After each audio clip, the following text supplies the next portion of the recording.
Olá pessoal, sejam bem-vindos a mais um vídeo do canal. Hoje nós vamos dar sequência a mais uma parte do livro do Philippe Arrier, O Homem Diante da Morte. Eu me propus a fazer um vídeo para cada parte desse livro. O vídeo da primeira parte já está no ar, então vejam aqui nos cards, vou deixar aqui para quem perdeu. E essa segunda parte se chama A Morte de Si Mesmo. Como vocês podem ver, ela é uma parte muito extensa, tem aí cerca de 300 páginas, então eu não vou conseguir me alongar com detalhes em todas essas informações que ele traz, porque são muitas mesmo. Mas assim, no geral, essa segunda parte fala muito sobre a criação do purgatório, porque antigamente ou você ia para o inferno ou você ia para o céu, mas aí cria-se esse lugar intermediário, né, para pessoas que não foram tão boas, mas também não foram tão más, então elas ficam ali no limbo. A gente vê também a questão dos testamentos como um ato religioso, para assegurar a sua salvação e não somente para garantir ali os direitos, né, dos sobreviventes às suas posses. Fala-se muito também sobre os túmulos que eram anônimos, né, nesse período, e depois eles passam a ter epitáfios. Ele se alonga também sobre a questão da arte macabra, que é um ponto muito relevante para a Idade Média, e principalmente a parte fundamental desse segundo momento do livro, que é o nascimento da individualidade, portanto, o fracasso da morte. Eu vou começar falando sobre o macabro, né? Como eu disse, o macabro fazia parte do imaginário da Idade Média e era algo fundamental para essa sociedade. Apesar do que a gente pode imaginar, a arte macabra ela não está ligada às epidemias, às pestes que rondaram ali a Idade Média. Pelo contrário, a arte macabra ela servia para mostrar aquilo que não se via, aquilo que a gente gostaria de esconder. E é por isso que o símbolo, né, nesse primeiro momento da arte macabra é o corpo em decomposição. Os esqueletos tomam forma no imaginário macabro de uma maneira assim muito importante nessa sociedade. Portanto, o macabro são essas representações realistas do corpo em decomposição. E algo que ficou muito famoso nesse período também eram as danças macabras. O que eram essas danças macabras? Era uma roda sem fim, em que se alternava um morto e um vivo, mas somente o morto que dançava. Eu vou deixar aqui algumas imagens que eu encontrei sobre a dança macabra, para vocês verem como que era isso. E elas serviam justamente para lembrar o homem sobre a fragilidade da vida, a incerteza da morte e como que todos nós vamos padecer dessa forma. Então, essas danças macabras, elas revelavam essa incerteza que nos ronda durante toda a nossa vida, que é a morte. E também ela buscava retratar a igualdade dos homens diante da morte. Esses traços cadavéricos das danças macabras, da arte macabra em geral, eles não assustavam a população, porque, como eu disse, eles não estão relacionados às epidemias, à peste, à morte em si, mas eles fundamentam um apreço a vida.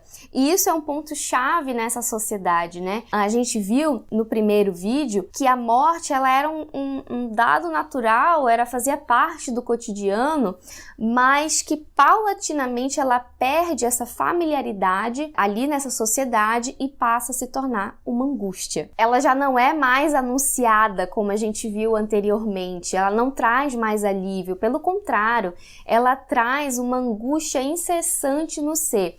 E muito disso se deve ao papel da igreja. A igreja católica teve um papel fundamental em desenvolver essa angústia que a gente sente até hoje com relação à morte. Porque assim, com a finalidade de buscar mais fiéis para a igreja, eles começaram a pregar mais sobre a morte e principalmente instigar na população um medo dos corpos em decomposição. Eles apelavam muito para a imaginação da população, para que eles ficassem com medo da morte e fossem à igreja buscar a salvação. Então, os monges, os padres têm essa relevância social até hoje do que a gente considera como angustiante com relação à morte. Nasce daí. Ela deixa de ser familiar para ser angustiante. E é nesse momento em que a morte deixa de ser cotidiana que nasce a questão fundamental dessa parte, que é o nascimento da individualidade. A partir do momento em que eu me entendo como um indivíduo, que eu tenho uma biografia, que eu tenho uma identidade, o meu apreço à vida, ele cresce. E aí a morte, ela já passa a ser dolorosa, já não é fácil mais eu me separar da minha vida e ir em direção à morte como era anteriormente. Né? As pessoas, elas se sentiam prontas já para morrer, mas agora com a questão da individualidade crescente, com a questão da personalidade, de você ter uma identidade só sua, isso muda. E uma das palavras principais desse momento é a memória.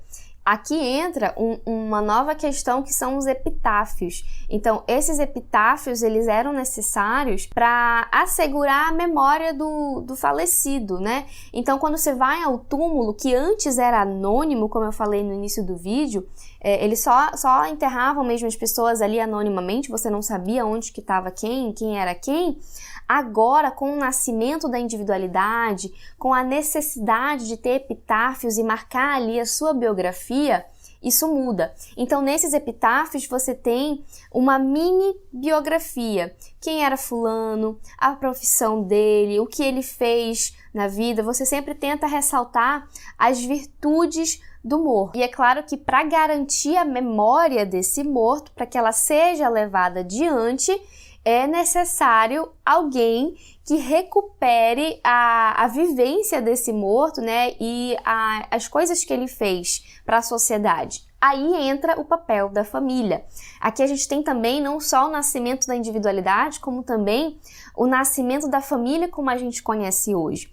Porque até então só eram lembrados os heróis de guerra, os santos, os reis, os bispos, né? Pessoas que tinham uma conotação social muito importante dentro dessa comunidade. Mas com o nascimento da individualidade, com a crescente presença da família, isso muda.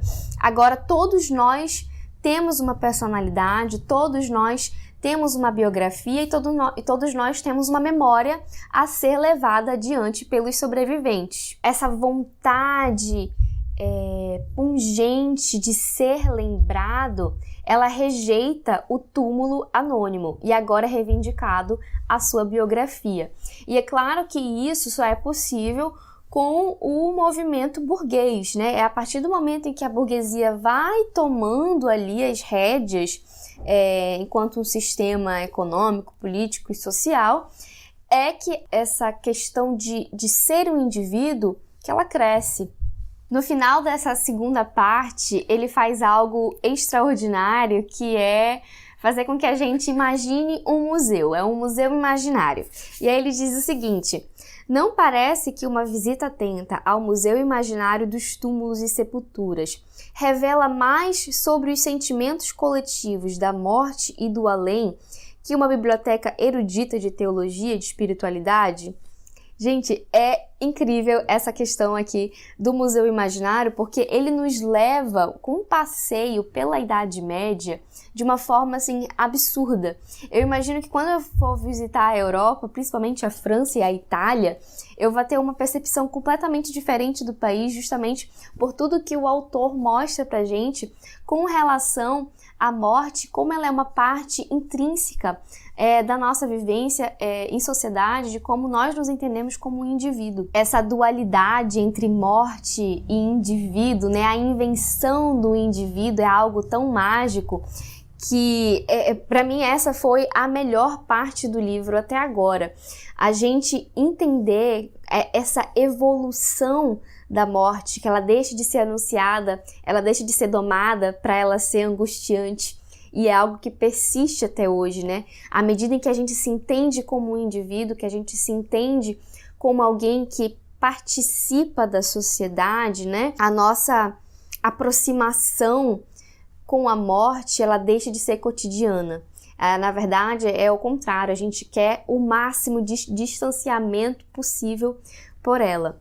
E é incrível como o túmulo, ele passa a ser também uma expressão dessa nossa individualidade. Essa segunda parte é interessantíssima, a gente entender o fracasso da morte e a ascensão do indivíduo, coisas que só o Philippe Herriot é capaz de fazer. Então é isso, gente. Essa foi a segunda parte do livro, espero muito que vocês tenham gostado e eu vejo vocês em breve para a terceira parte. Tchau!